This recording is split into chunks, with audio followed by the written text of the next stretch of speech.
Hey there, hope you all are doing well. Sorry to be so late in getting you a video. I want to talk to you about the final essay assignment because that's what I am getting the most questions about. I've offered to do videos on topics for the course, and people want to know about this final assignment, which makes perfect sense. So I'm going to go through it quickly, and if you have any additional questions about this or about course material, please send me an email and I will certainly get back to you and tackle them in the next video.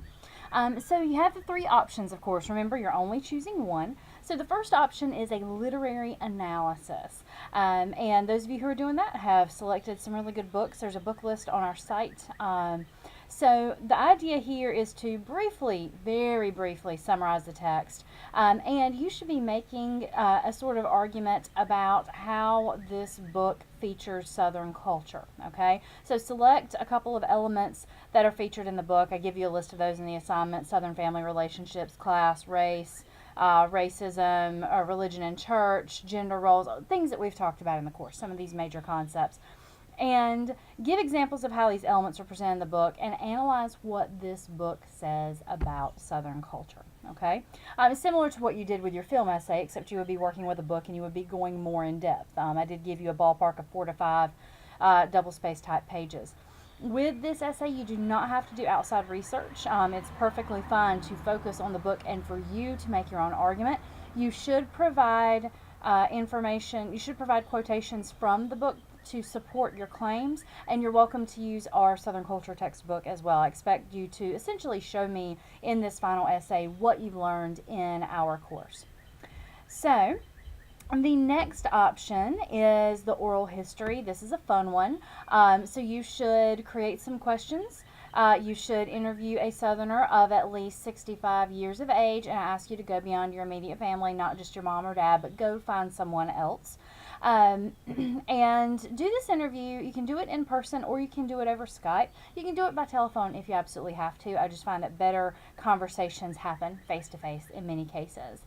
Make sure that you leave some time for follow-up questions as well, and make sure they are open-ended questions. Don't ask, something like, did you work when you were in high school? Well, that's a yes or no question, okay? Make sure that you're asking open-ended questions that encourage the person to give you a full response. So something like, tell me about what race relations were like for you in the South in your teens. That's an open-ended question. You can also, of course, ask follow-up questions, tell me more about blah, blah, blah. So make sure you record the interviewee's answers. It's great if you can capture it with an audio recording or a recording of your online interaction. Excuse me. Of course, make sure you get permission before you do that. Take good notes. So your essay, if you do the oral history, you should have an introduction with some background information about the person, where they're from, age, line of work, your relationship with the person, and then choose the most interesting or important points from the interview and tie that in with what we have learned in the course. You can quote from our textbook about that. So you don't want to just represent the interview. You don't want to just give a list of questions and answers. Or at first I asked this and they said blah, blah, blah. You want to choose from that information what's most important and present that in your essay. And then the final one is tracing a Southern phenomenon. This is a sort of a revisiting of the icon essay, except it's a little bit more abstract than the icon essay. So I give you examples of, you can use a phrase, an activity, a group, a ritual, something that is Southern.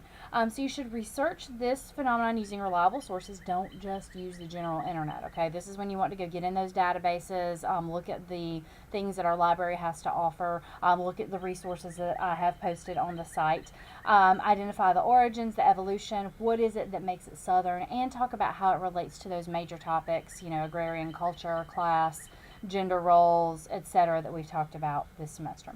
So overall, 4 to 5 double-spaced pages. Show me what you've learned in the course. Take something and apply the knowledge from the course. That's really what I'm looking for. So I hope that helps. I know sometimes it's good to hear things spoken. As always, if you have questions, let me know. I hope you all have a great weekend. I will have your midterm essays finished on Monday, and I am shooting to have everything else by Tuesday, if at all possible. I'm sorry it's taking me a while. I've got a couple classes, got a lot of students who write a lot, so it's taken me a little bit of time. I'm glad though. I'm enjoying reading what you have written. So the drop date is coming up next week. I believe it's on Tuesday. So I am trying to get everything in as good of order in the grade center as I can. So for any of you who are on the line, you can make that decision. All right. Have a great weekend. Good luck as you write these essays, and I look forward to seeing what you come up with.